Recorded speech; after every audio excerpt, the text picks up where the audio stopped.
ಇಲ್ಲೊಬ್ಬ ಮಾವ ಗರ್ಭಿಣಿ ಸೊಸೆಯನ್ನೇ ಕೊಂದಾಕ್ಬಿಟ್ಟಿದ್ದಾನೆ. ಇಂತಹ ಒಂದು ಘಟನೆ ನಡೆದಿರುವಂಥದ್ದು ಇದೇನಿದೆ ರಾಯಚೂರು ಜಿಲ್ಲೆಯ ಸಿರಿವಾರದಲ್ಲಿ ನಡೆದಿರುವಂಥದ್ದು.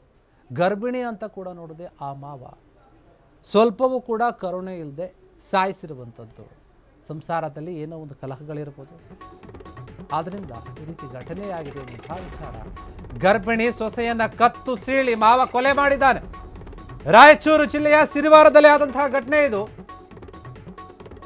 ಆತನ ಮಾವ ಏನಿದ್ದಾನೆ ಗರ್ಭಿಣಿ ಸೊಸೆಯನ್ನ ಕತ್ತು ಸೀಳಿ ಕೊಲೆ ಮಾಡಿಬಿಟ್ಟಿದ್ದಾನೆ.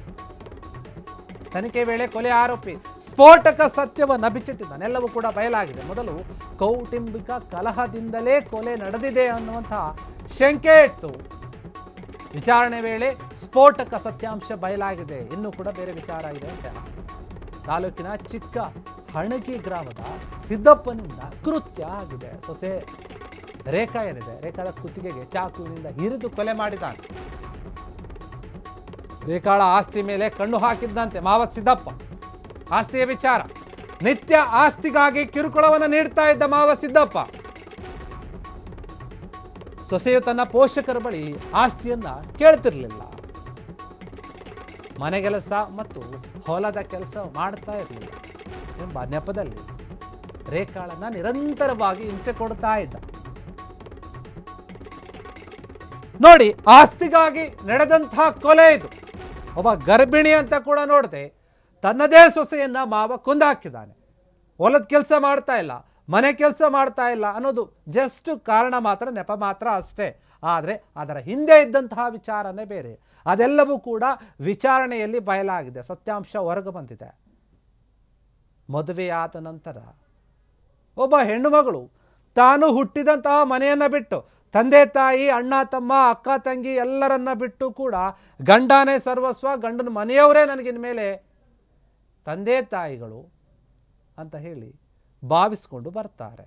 ಅಂಥವ್ರನ್ನ ನಾವು ಯಾವ ರೀತಿಯಾಗಿ ನೋಡಬೇಕು ಅನ್ನೋದು ಸ್ವಲ್ಪ ಇರಬೇಕು. ಯಾಕಂದರೆ ಬೇರೆಯವರ ಹೆಣ್ಮಕ್ಳು ಹೆಂಗೆ ನಮ್ಮ ಮನೆಗೆ ಬರ್ತಾರೋ, ನಮ್ಮನೆ ಹೆಣ್ಮಕ್ಳು ಕೂಡ ಬೇರೆಯವ್ರ ಮನೆಗೆ ಹೋಗಿರ್ತಾರೆ. ಅದು ಕೂಡ ತಲೆಯಲ್ಲಿರಬೇಕಲ್ಲ. ಅದೇ ರೀತಿಯಾಗಿ ಇವ್ರ ಮಕ್ಕಳಿಗೆ ಅಲ್ಲಿ ಯಾರಾದರೂ ಕಿರುಕುಳ ಕೊಟ್ಟರೆ, ಹೊಡೆದ್ರೆ, ಸಾಯಿಸಿದ್ರೆ ಅದು ಏನಾಗುತ್ತೆ, ಎಷ್ಟು ನೋವಾಗುತ್ತೆ ಯೋಚನೆ ಮಾಡಬೇಕಲ್ಲ. ಹೊಟ್ಟೆಯಲ್ಲಿ ಒಂದು ಮಗು ಇದೆ, ಗರ್ಭಿಣಿಯಾಗಿದ್ದಾಳೆ. ಅದನ್ನು ಕೂಡ ನೋಡದೆ ಇವರು ಸ್ವಲ್ಪ ಕೂಡ ಮಾನವೀಯತೆ ಇಲ್ಲದೆ ಬರೀ ಆಸ್ತಿಗಾಗಿ ಪ್ರತಿನಿತ್ಯವೂ ಕೂಡ ಕಿರುಕುಳ ಕೊಡ್ತಾ ಇರ್ತಾರೆ, ಕಾಟ ಕೊಡ್ತಾ ಇರ್ತಾರೆ. ಹೋಗೋ ಆಸ್ತಿ ಕೇಳು, ಹೋಗೋ ಆಸ್ತಿ ಕೇಳು ನಿಮ್ಮಪ್ಪ ಅಮ್ಮನ ಹತ್ರ. ಆದರೆ ಅವಳಿಗೆ ಕೇಳ್ತಾ ಇರಲಿಲ್ಲ. ಯಾಕಂದರೆ ತವ್ರ ಮೇಲೆ ಬೇರೆ ರೀತಿಯಾದ ಒಂದು ಬಾಂಧವ್ಯ ಇರುತ್ತೆ. ಇದನ್ನು ಕೇಳಿದ್ರೆ ಆ ಸಂಬಂಧ ಕಟ್ಟಾಗುತ್ತೆ ಅನ್ನೋ ಭಯ ಕೂಡ ಅವ್ರಿಗಿರುತ್ತೆ. ಆದರೆ ಈ ಮಾವನಿಗೆ ಬೇಕಾಗಿದ್ದ ಆಸ್ತಿ ಮಾತ್ರ. ಅವ್ರ ಕೆಲಸನೂ ಮತ್ತೊಂದು ಇನ್ನೊಂದು ಏನೂ ಅಲ್ಲ. ನೀವು ನೋಡ್ತಾ ಇದ್ರೆ ಫೋಟೋದಲ್ಲಿ ಆತನ. ಆದರೆ ಈ ಕೊಲೆ ಮೊದಲು ಹೊರಗಡೆ ಬಂದಾಗ ಇಲ್ಲ ಏನೋ ಕುಟುಂಬದಲ್ಲಿ ಗಲಾಟೆ ಆಗಿ ಅದಕ್ಕಾಗಿದೆ ಅಂತ ಹೇಳಿದರು. ಆದರೆ ಅದಲ್ಲ ಆಗಿದ್ದು. ಇದನ್ನು ಹಿಡ್ಕೊಂಡು ಹೋಗಿ ಎಲ್ಲ ವಿಚಾರಣೆ ಮಾಡಿದಾಗ ನಿಜವಾದಂತಹ ಸತ್ಯ ಏನು ಅನ್ನೋದು ಬಯಲಿಗೆ ಬಂದಿದೆ. ಈ ತಾಲೂಕಿನಲ್ಲಿ ಚಿಕ್ಕ ಹಣಗಿ ಏನಿದೆ, ಆ ಗ್ರಾಮದ ಸಿದ್ದಪ್ಪ ಈತನೇ ಮಾವನ ಹೆಸರು ಸಿದ್ದಪ್ಪ ಕೊಲೆ ಮಾಡಿದ್ದಾನೆ. ಕೊಲೆಯಾದಂತಹ ಸೊಸೆ ಏನಿದ್ರೆ ಆಕೆ ಹೆಸರು ರೇಖಾ. ಕತ್ತನ ಸೀಳಿ ಕೊಲೆ ಮಾಡಿರುವಂಥದ್ದು. ದಿನಾಲು ಕೂಡ ಹೋಗು ಆಸ್ತಿ ತೊಗೊಂಡು ಬಾ ಅಂತ ಕಾಟ ಕೊಡ್ತಾ ಇರ್ತಾರೆ. ಅವ್ರಿಗೂ ಕೂಡ ಬೇಸತ್ತೋಗಿರುತ್ತೆ ಆ ಹುಡುಗಿ.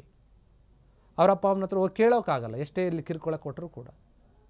ಅದೇ ವಿಚಾರವನ್ನು ಮನಸ್ಸಲ್ಲಿಟ್ಕೊಂಡು, ತಲೆಯಲ್ಲಿಟ್ಕೊಂಡು ಹೊಲದ ಕೆಲಸ ಮಾಡ್ತಿಲ್ಲ, ಮನೆ ಕೆಲಸ ಮಾಡ್ತಿಲ್ಲ, ಬರೀ ಕಿರುಕುಳ ಕೊಡ್ತಾಯಿದ್ರು. ಒಂದಿನ ನಿದ್ರೆಷ್ಟು ಇಲ್ಲದೆ ಇದ್ರು ಅಷ್ಟು ಅಂತ ಹೇಳಿ ಕತ್ತನ ಸೀಳಿ ಕೊಲೆ ಮಾಡಿಬಿಟ್ಟಿದ್ದಾರೆ. ಈಗ ಪೊಲೀಸರು ಅದನ್ನು ಹಿಡ್ಕೊಂಡು ಬಂಧಿಸಿದ್ದಾರೆ, ವಿಚಾರಣೆ ನಡೆಸ್ತಾ ಇದ್ದಾರೆ. ಅದಕ್ಕೆ ತಕ್ಕ ಶಿಕ್ಷೆ ಆಗಬೇಕು ಅಂತ ಪಾಪ ರೇಖಾ ಮನೆಯ ತಂದೆ ತಾಯಿ ಅವರು ಕೂಡ ಕೇಳ್ಕೊಂಡಿದ್ದಾರೆ, ನಮಗೆ ನ್ಯಾಯ ಬೇಕು ಅಂತ ಹೇಳಿ. ಕ್ಷಣ ಕ್ಷಣದ ಸುದ್ದಿಗಳಿಗಾಗಿ ಫ್ರೀಡಂ ಟಿವಿ ಸಬ್ಸ್ಕ್ರೈಬ್ ಮಾಡಿ, ಲೈಕ್ ಮಾಡಿ ಹಾಗೂ ಫಾಲೋ ಮಾಡಿ. ಹೊಸ ಸುದ್ದಿಗಳ ನೋಟಿಫಿಕೇಶನ್ಗಾಗಿ ಬೆಲ್ ಐಕಾನ್ ಮೇಲೆ ಕ್ಲಿಕ್ ಮಾಡಿ.